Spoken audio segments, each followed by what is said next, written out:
un podcast de Cooperativa. Este es el podcast de Lo que queda del día, una presentación de cooperativapodcast.cl, otra forma de escuchar. Hola, gracias por escucharnos en el podcast de Lo que queda del día, en un programa de día viernes que tuvo bastantes temas interesantes, de los cuales también fuiste parte al escucharnos en Cooperativa. Por ejemplo, conversamos con Koan Ikem, a una semana del accidente trágico, fatal, de este camión con cargas peligrosas que generó un gran incendio ahí en la comuna de Renca. Vamos a estar más adelante contándote de esa conversación. También hablamos de lo que implica una nueva ley, la ley 21.801. ¿Qué hace esta ley? Regula el uso de dispositivos móviles y electrónicos de comunicación personal en establecimientos educacionales. ¿Sabes si a tu hijo o a tu hija le pueden prohibir usar un dispositivo dentro de la sala? ¿Sabes que el docente también está obligado a solo usar un dispositivo si es con fines de impartir la clase? De eso conversamos con Jocelyn Sepúlveda. Ella es directora de educación de la Fundación Ilumina Sueños, y esto fue lo que nos contó. Bueno, es posible que se generen muchas aprensiones y lo entendemos porque principalmente esta normativa nos pone un poco con ciertas incertidumbres. Tenemos algunas aprensiones en torno a qué puede pasar en relación a situaciones como de emergencia, por ejemplo, cuáles van a ser los canales de comunicación.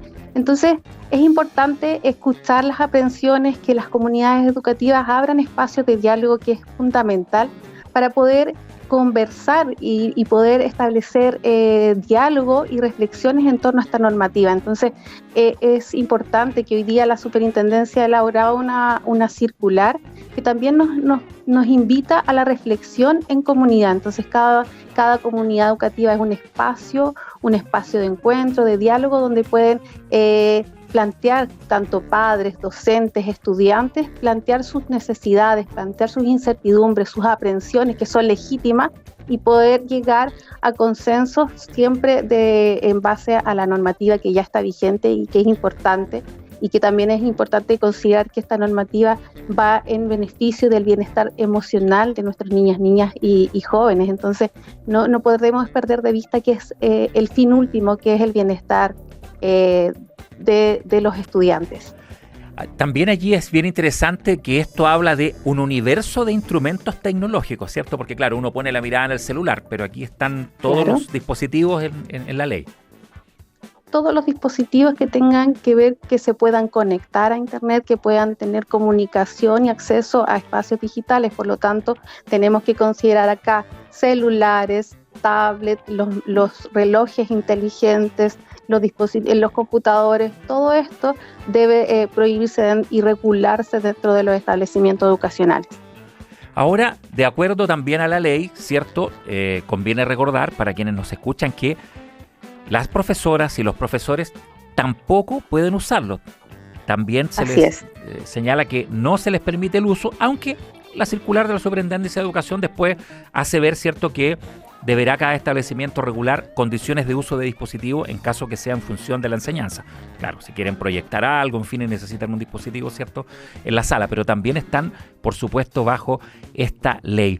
Desde la experiencia que tienen ustedes, Jocelyn Sepúlveda, desde la Fundación Ilumina Sueños, ¿de qué manera creen ustedes que se puede compatibilizar de mejor manera? ¿Cómo harían ustedes viable? ¿Qué consejo darían al momento que la comunidad escolar se instale este año bajo este nuevo marco? Sí, Rafael, creo que es muy importante, creo que este es un espacio que nos ayuda a crecer como comunidad y como país. Es importante que esta normativa se da dentro de las comunidades, pero también es valioso considerar que los reglamentos internos son espacios para la reflexión y que consideran las realidades de cada espacio. Por lo tanto, tenemos colegios donde quizás hoy día el sistema de comunicación es a través del WhatsApp, por ejemplo, y ese colegio va a tener que evaluar cuál va a ser su nuevo sistema de comunicación. Va a tener que generar espacios donde los profesores puedan tener claridad qué hacer frente a una emergencia, los papás también poder resolver situaciones que puedan generar angustia o ansiedad. Entonces, como fundación estamos convencidos que esta ley y esta normativa nos permite ir en función del bienestar de niños y niñas, y algunas recomendaciones es para los padres que también hemos conversado y hemos lanzado a través de nuestras plataformas. Son 7 recomendaciones que vienen a un poco a graduar este inicio de clases y sin pantallas, con rutinas que sean progresivas y que ayuden a nuestros niños y niñas a ir adaptándose a este espacio sin pantallas. Y allí, ¿cuál es el rol también del hogar? Porque, por ejemplo, a pocos días de entrar a clases, hay un rol también importante, ¿cierto? En cuanto al ejemplo o a cómo llevar a la práctica también los adultos, ¿cierto? La autorregulación, por ejemplo, en el uso de dispositivos, las horas que se dedican a otras actividades. Sí, sin duda es tan importante lo que tú señalas, porque el adulto hoy día modela, no es solo la prohibición, sino que es el modelar en la regulación del dispositivo. Si quiero que en mi casa mi hijo o mi hija no utilice el dispositivo, tengo que mostrar que no se hace. Entonces, por ejemplo, en espacios como el comedor, cuando almorzamos, dejamos el dispositivo fuera y yo lo explicito y digo, en la mesa no usamos celular. Entonces, muestro a través del ejemplo que podemos hacer el cambio, y que no es el premio o el celular en sí mismo, sino que lo valioso es la interacción humana, lo valioso es que nos encontremos en familia y que podamos entender, además, porque con los niños podemos prohibir, regular y generar esta normativa más de una manera más concreta. Sin embargo, con los adolescentes es la conversación, es el consenso, es establecer límites, pero con respeto y escuchándonos. Entonces es muy importante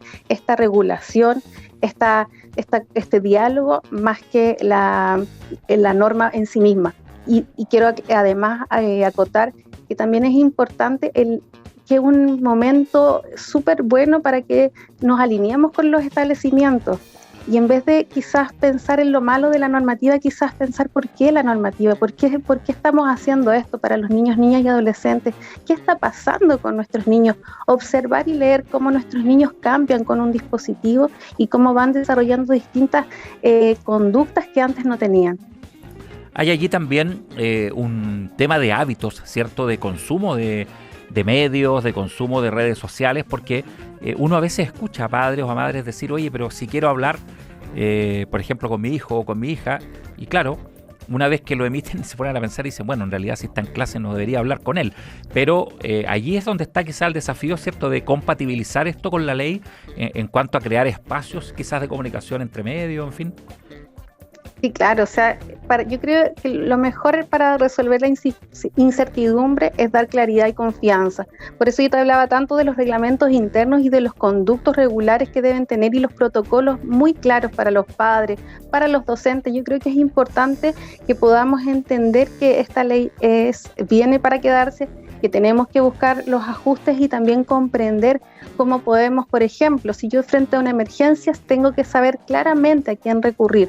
Nosotros antes no necesitábamos el teléfono y siempre se sabía sobre las emergencias o aquella situación que ocurría.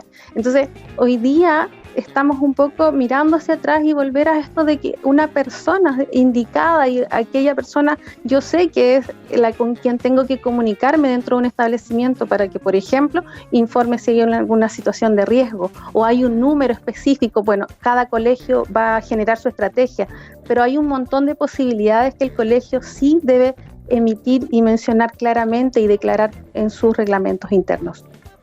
Es la conversación a esta hora de la tarde, aquí en Lo que queda del día, a propósito de la cercanía del año escolar, con Jocelyn Sepúlveda, directora de educación de la Fundación Ilumina Sueños. Y en general, Jocelyn, ¿cuál es la mirada de ustedes respecto a la vuelta a clases en todo este contexto? Es decir, en que hay que pasar un cambio, que hay que apurarse, los adultos y también los menores de edad quedan sujetos un poco a esto, a pasar, ¿cierto?, del relajo, de estar descalzo, de cambiar vestimenta, a pasar prácticamente a un horario, a algo que es nuevo, digamos, después de varios meses sin hacerlo. Sí, claro, o sea, Rafael, piensa tú que hemos estado sin horarios. Por supuesto que ya hay más flexibilidad producto de las vacaciones, y también hay un alto y probablemente en muchos casos más consumo de pantallas y un uso exagerado de pantallas.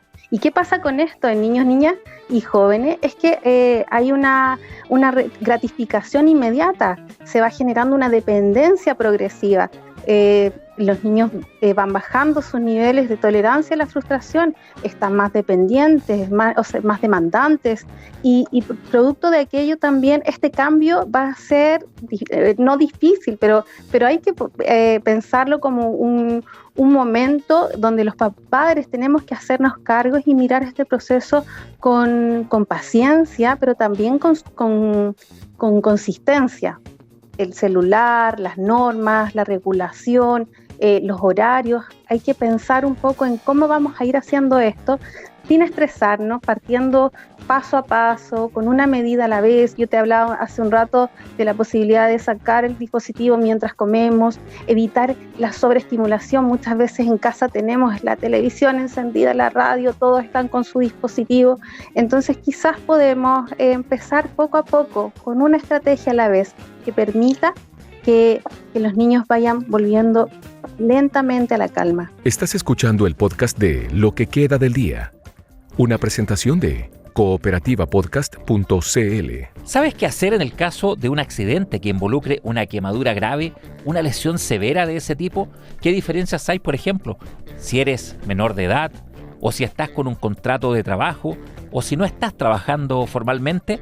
Conversamos con Orlando Flores, director académico de Coaniquem, sobre este tema y también sobre un importante reconocimiento internacional que recibió esta institución a raíz de la publicación en un medio muy relevante sobre un estudio realizado sobre quemaduras de menores de edad en el país.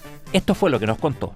Bueno, lo primero que uno tiene que decir es que la quemadura es un trauma muy, muy complejo.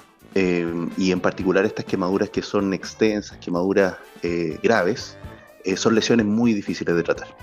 Y esa es la razón por la que requieren tratamiento especializado. Y la red de salud está articulada a través de centros especializados en el tratamiento de estas quemaduras graves y que tienen las capacidades tanto técnicas, profesionales, humanas, como para poder atenderlas. Afortunadamente nuestro país el año 2007 incluyó en las garantías explícitas de salud, que la gente conoce como GES, el tratamiento del gran quemado, y eso permite articular una red de centros asistenciales que son capaces de abordar este tipo de emergencia, no sin dificultades, por supuesto. Ustedes saben que la evolución de los pacientes ha sido muy compleja en este caso, porque las lesiones también son muy complejas. Entonces tenemos una red en Chile que está articulada, que nos permite hacer frente a estas dificultades con bastante, en forma bastante sólida desde el punto de vista técnico, y nos quedan inmensos desafíos, por supuesto, para otorgar a los pacientes el acompañamiento que requieren, no solamente por meses, sino que por años, que el proceso de rehabilitación posterior. Eso entonces es como se da la manera, e institucionalmente, ¿de qué manera en estas emergencias se actúa? ¿Qué hace la diferencia, por ejemplo, para una persona, incluso si camino al trabajo sufre una quemadura? ¿Qué pasa cuando hay un menor de edad, por ejemplo, que no es adulto y por ende no está en el ámbito laboral? Sí, a ver, afortunadamente el GES nos protege a todos. Eso es una primera cosa. Hay una protección general de la población, porque esto está garantizado. El GES garantiza la oportunidad del acceso al tratamiento y la calidad del tratamiento también. Existen guías clínicas que están bien formuladas y que permiten a todos los ciudadanos de Chile acceder a un buen tratamiento. Ahora, entiendo hacia dónde va la pregunta. Hay centros, las mutuales de seguridad, por ejemplo, que tienen centros de tratamiento del paciente quemado, que son de muy buena calidad. Efectivamente, cuando esto es un accidente laboral, cuando esto es un accidente de trayecto, el trabajador está cubierto por alguna mutualidad. El Hospital del Trabajador tiene un excelente centro, la Mutual de Seguridad tiene un excelente centro de tratamiento de pacientes con quemadura. Efectivamente, hay algunas ventajas comparativas porque se cuenta con recursos, tecnología, personal que efectivamente permiten que el tratamiento sea muy bueno. Pero también, digamos que los centros acreditados del GES, que están insertos en hospitales públicos, la Posta Central, por ejemplo, la ex Posta Central, todavía le digo Posta Central, pero ahora se llama Hospital de Urgencia y Asistencia Pública, la UAP, ex Posta Central, tiene un excelente centro de quemado, así como otros hospitales en la región metropolitana, el Guillermo Gran Benavente en Concepción. Bueno, hay hospitales que están preparados para recibir estos pacientes. ¿Cuál me parece a mí que es bueno que la gente sepa el factor que incide de mayor forma en el pronóstico, en el tratamiento, es simplemente la gravedad de la lesión? Lo que pasa es que en un accidente, en un grupo de lesiones, como el que sufrieron las personas que lamentablemente se vieron involucrados en este problema, el nivel de las lesiones son lesiones muy, muy graves, con muchísima superficie corporal del cuerpo que se encuentra quemada, y también con heridas muy profundas que exceden con mucho las heridas solamente de la piel. Nosotros estamos acostumbrados a observar quemaduras pequeñas en forma doméstica, ¿no? Yo creo que todos en algún momento hemos sufrido una pequeña quemadura al abrir el horno, o se nos cayó un poquito de agua caliente sobre la mano, y estamos hablando de quemaduras que son muy, muy graves, que en el fondo que tienen un alto porcentaje de la superficie corporal quemada, y que por lo tanto se transforman en un problema sistémico de todo el cuerpo, no solamente de la piel. Y esa es la razón por la que son muchísimo más complejas y requieren tanta inversión de recursos para tratar primero de salvar la vida de los pacientes y después tratar de recuperarlos para su reinserción social. Cerrando el punto con lo que fue este grave accidente, no les correspondió, no les tocó a ustedes recibir pacientes en esa emergencia, ¿cierto? Justamente por este vínculo. No, nosotros, aclaremos que buena pregunta, porque todo lo que yo te estoy relatando es trabajo que hacen otros profesionales dedicados al cuidado de quemaduras en centros hospitalarios.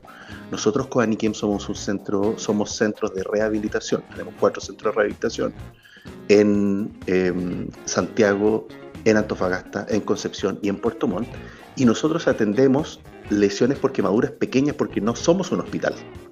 No tenemos la capacidad de recibir pacientes hospitalizados, que es lo que requieren para estos traumas relativamente grandes. Nosotros nos ocupamos de lo que pasa después, y eso un poco creo que lo que podríamos de alguna manera hacerle ver a la comunidad. El accidente probablemente en un tiempo más se nos va a ir un poco de la cabeza y nos vamos a olvidar de que esto ocurrió y que fue grave.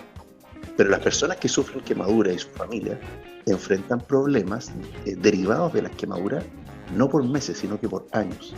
El trauma produce respuestas que requieren trabajo de equipos de rehabilitación, de cirujanos, de fisiatras, por mucho tiempo.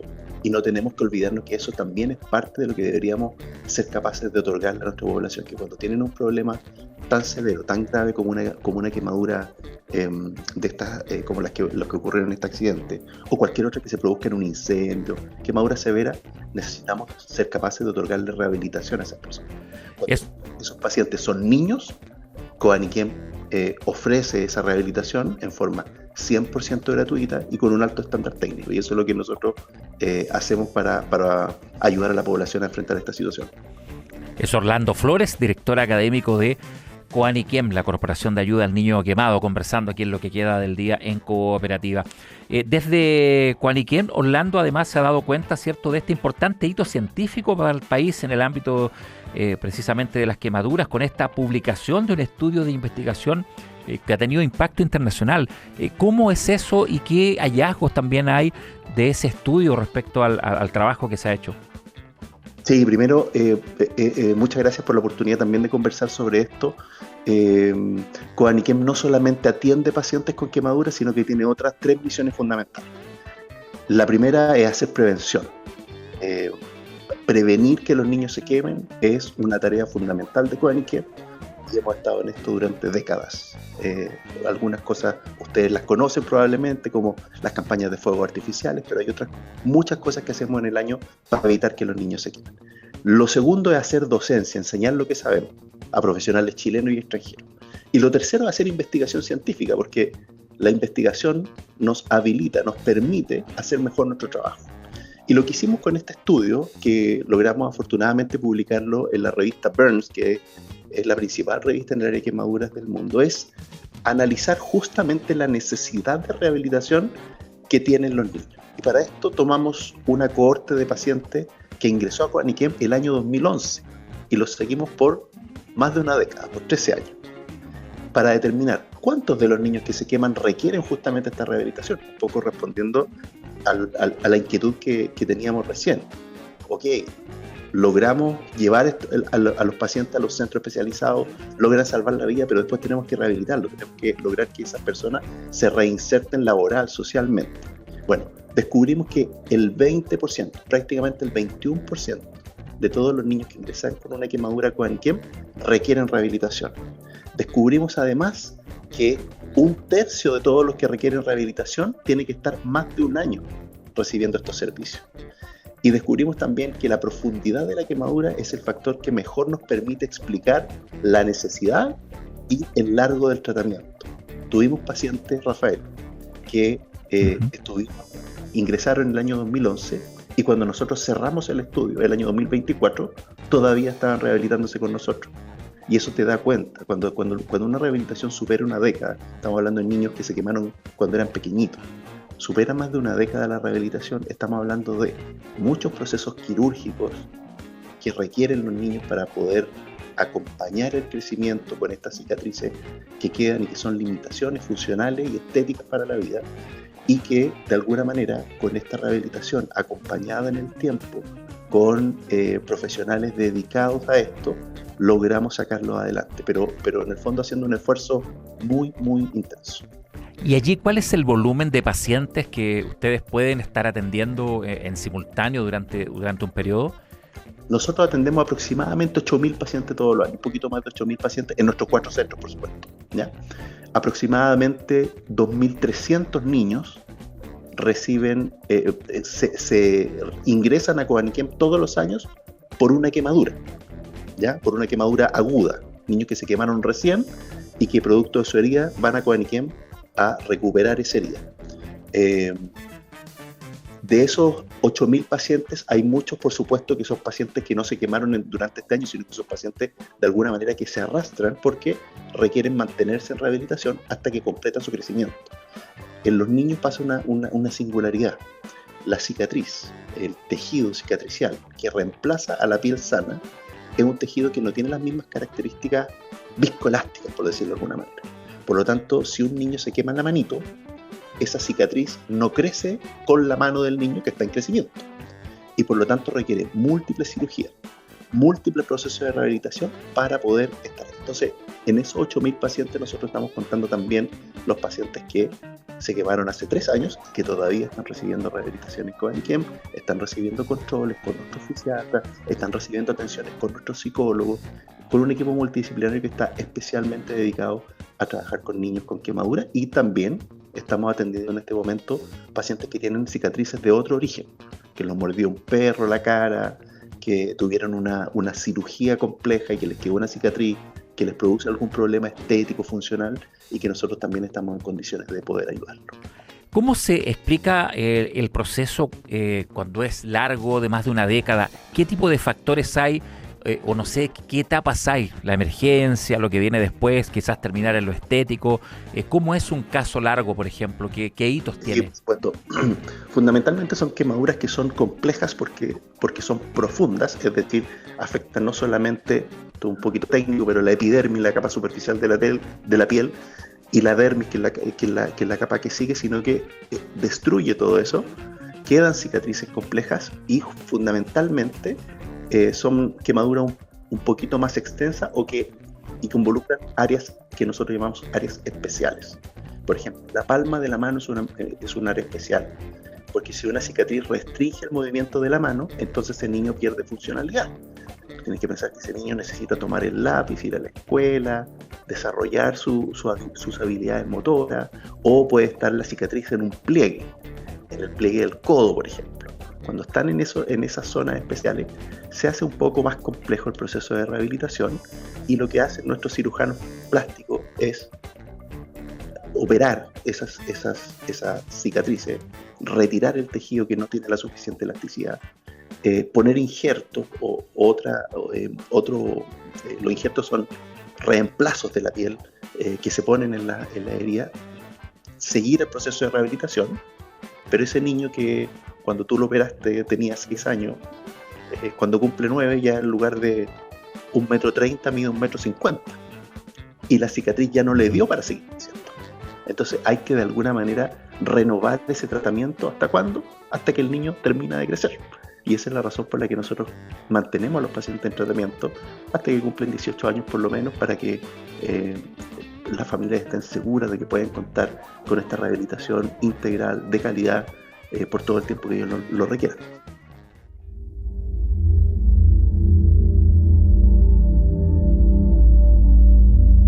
¿Has escuchado hablar de la alineación planetaria de este 28 de febrero? Sí, este sábado. ¿A qué hora, por ejemplo, verla desde Chile?